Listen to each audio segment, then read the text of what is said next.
Kating, welcome again to my YouTube channel. So kung bago ka lang sa akin channel, subscribe ka na para laging bago sa akin notification bell mga kating. So iba-versus natin dalawa, yung mismong binili kong cellphone, yung mismong Redmi Note 10. Tapos itong mismong Infinix Note 8 na cellphone na binili ko. So mismong iba-versus natin itong dalawang mismong mga kating. So unahin na natin yung inches na mga kating. Yan. So itong Infinix, wag ako nabubuli mga kating, pasensya na. Infinix Note 8 is 6.95. Ito mismong naman Redmi Note 10 is 6.43. Yan. Okay, itong mismong Redmi Note 10, anin ko na lang mga kating para mabilis tayong matapos to sa aking iba-vlog mga kating. Okay? So, itong mismong Redmi Note 10 is Snapdragon 7.8 processor siya mga kating. Then, 4GB na siya or 6GB of RAM. Pero ito binili ko is 6GB na siya mga kating. Okay. 64GB 128. So, 128 yung external na binili ko siya. Expandable by micro SD. USD tuloy ako. Then 6.43 mga kating na to Then Super AMOLED siya mga kating. 48 megapixel na siya. Sony by IMX 582 main camera with the FDA 2 megapixel 2.4 macro lens camera, 8 megapixel and ultra wide angle and 2 megapixel depth sensor siya. Yung sa harap na camera niya mga kating, ulitin ka lang, 13 megapixel selfie camera siya. 4G to 5G na siya mga kating, Wi-Fi, Bluetooth 5.1, side mounted, fingerprint scanner na siya. Ayan nga yung scanner niya mga kating, ulitin ko lang yung scanner niya nandito dito sa gilid, wala na siya mismo sa harapan. Okay? Then meron ding stereo type siya. Yung speaker niya mga kating, ulitin ko lang, speaker niya nasa taas, then nasa baba. Okay? Then, mismo yung battery niya is 5,000 mAh siya mga kating. With 33 fast charging siya mga kating and Android 11 MIUI 12 na siya. So, i-versus natin itong mismong itong Infinix Note 8 naman siya mga kating. Pasensya na.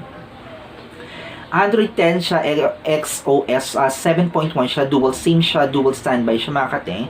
6.95 HD display, 720. Pero itong mga kating, it's siya 1080, na siya, 1080 megapixel, 1080 pixel na siya, with resolution na siya, okay?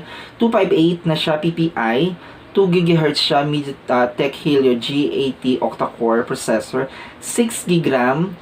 Para silang dalawang mga kating. In external nito is 128. External 128 din siya mga kating. Okay? 16 megapixel plus 2 megapixel punch hole. So, versus natin siya. Ito, 1 punch hole, 2 punch hole siya mga kating.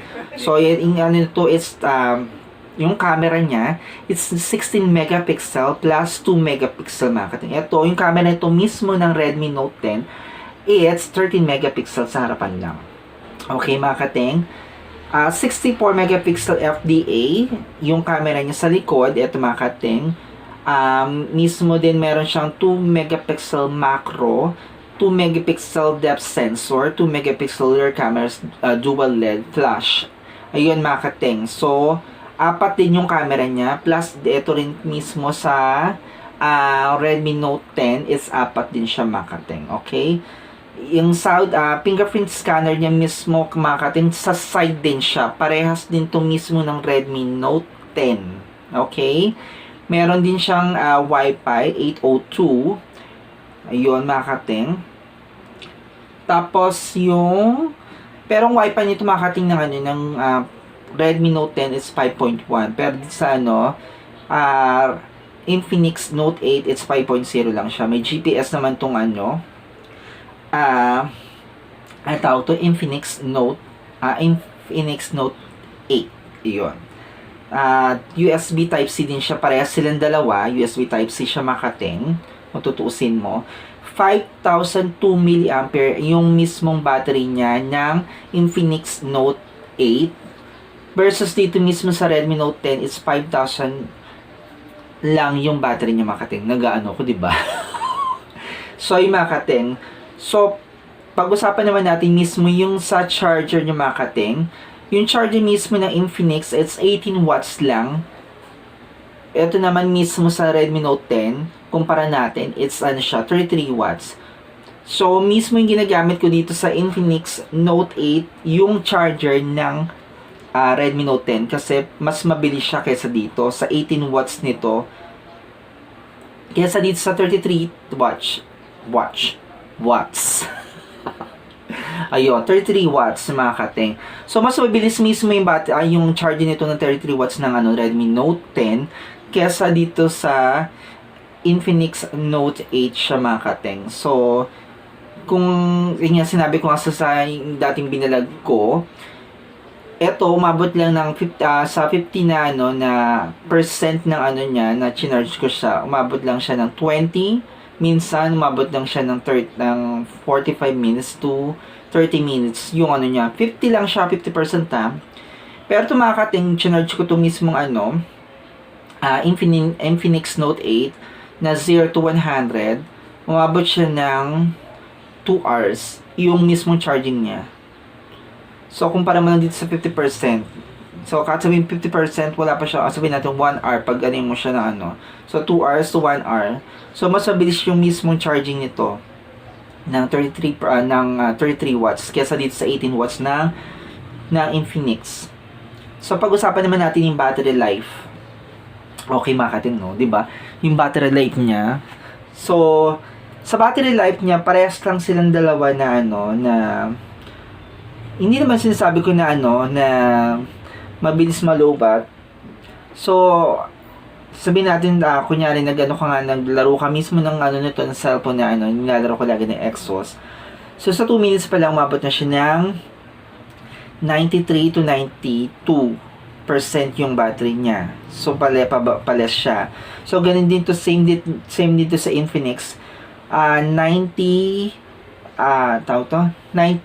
to 92% yung battery lifespan niya na pales. Okay? So, same with this, sa dalawang to na na mabilis siya, bumaba yung battery lifespan niya.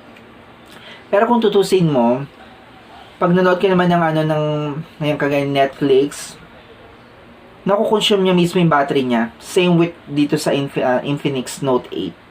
Pero pag nanonood ka sa dalawang to, buksan ko lang ulit para at least yun niya. Kung tutusin mo, ganyan siya, di ba? Yung screen niya na liwanag.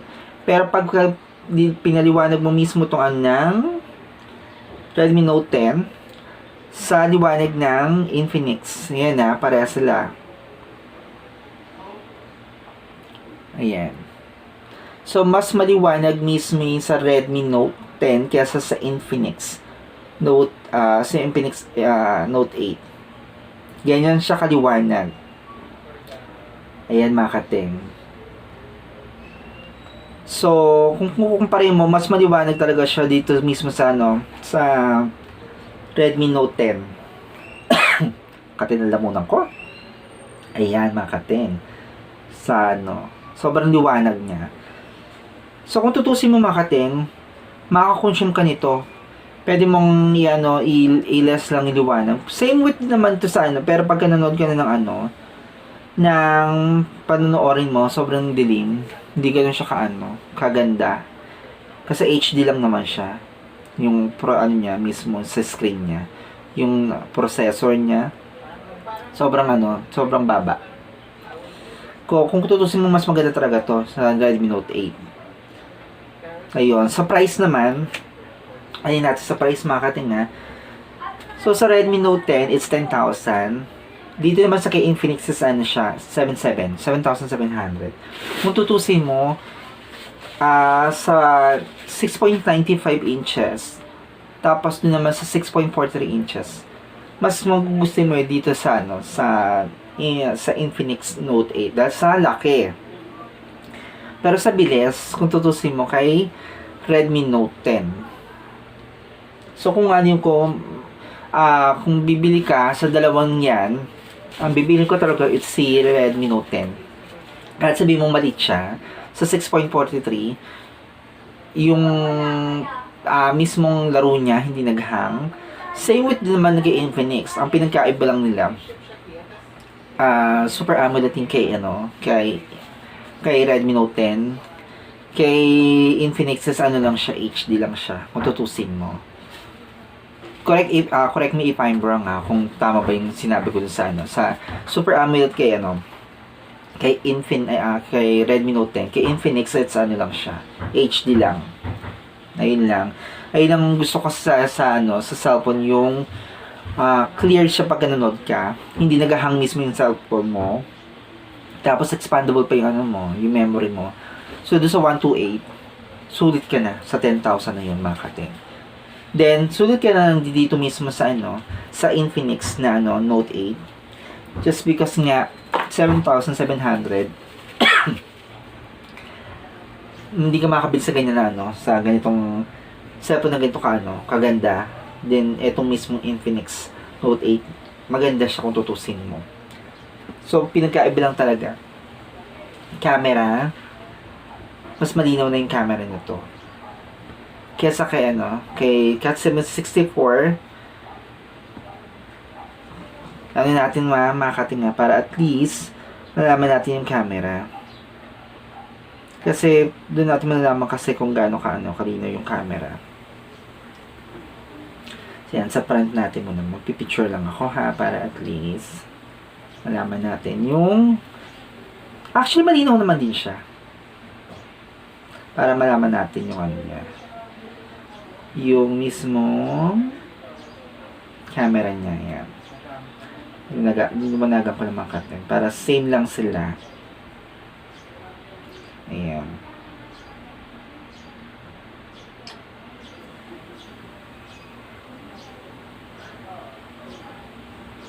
Ayan, makating.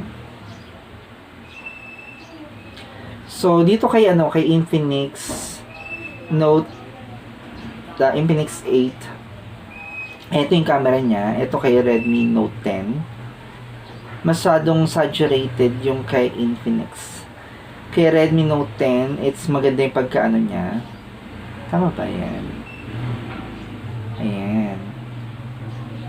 So, mas gugustuhin ko yung camera niya, ni Redmi Note 10 kaysa kay Infinix.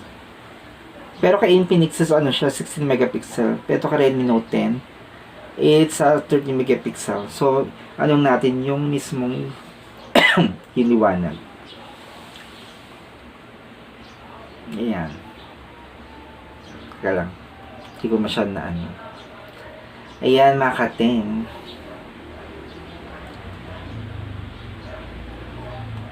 Lalo ko ng ano, para hindi siya masyado maano. Ayan.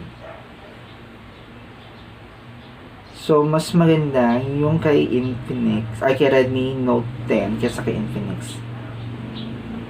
Ayan.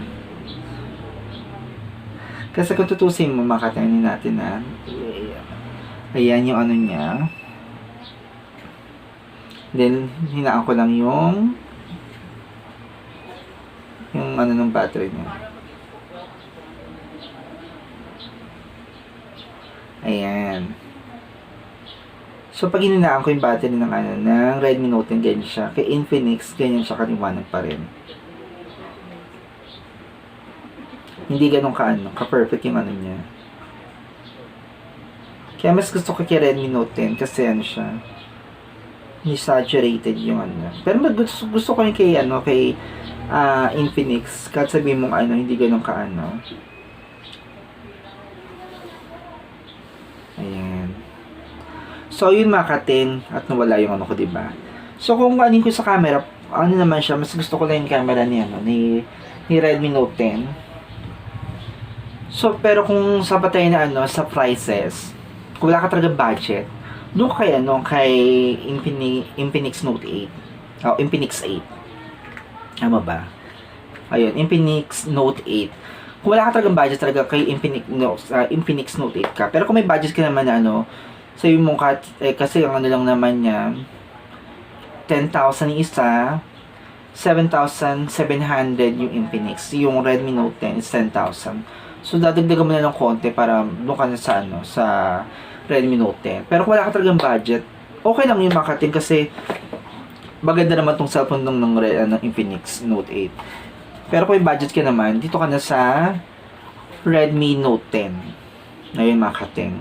So, para sa akin, maganda siya parehas kung tutusin mo yung dalawa. Sa ano lang, nagkakatalo lang talaga sa specs. Doon ka lang magkakatalo doon sa ganda ng specs nila. Pero kung sa ano lang talaga, sa prices, parehas lang yung prices na ano na mura. Pero kung ano ka talaga na wala ka talagang budget, doon ka sa ano, mas mura dun sa Infinix. Pero kung may budget ka konti pa, doon ka sa Redmi Note 10. Okay? So, yung mga kung nagustuhan nyo aking YouTube channel, subscribe ka lang sa aking YouTube channel at Gale. Then, message nyo rin ako sa aking YouTube channel kung nagustuhan nyo aking binilag ngayon. Then follow nyo rin ako sa aking Facebook account at Gale, ATEN80. Follow nyo lang pala ako sa aking account na Facebook. It's Pereira Peñalosa. Ba't ako Pereira Peñalosa. Then may nakapalog doon sa Pereira Peñalosa na mga cakes. Ayun yung mga binibenta ko. Then follow nyo lang sa aking TikTok, mga kating. Okay? Ayun, subscribe kayo sa aking YouTube channel at Gale, ATENNGGAEL. Okay, mga kating. See you next time. Bye!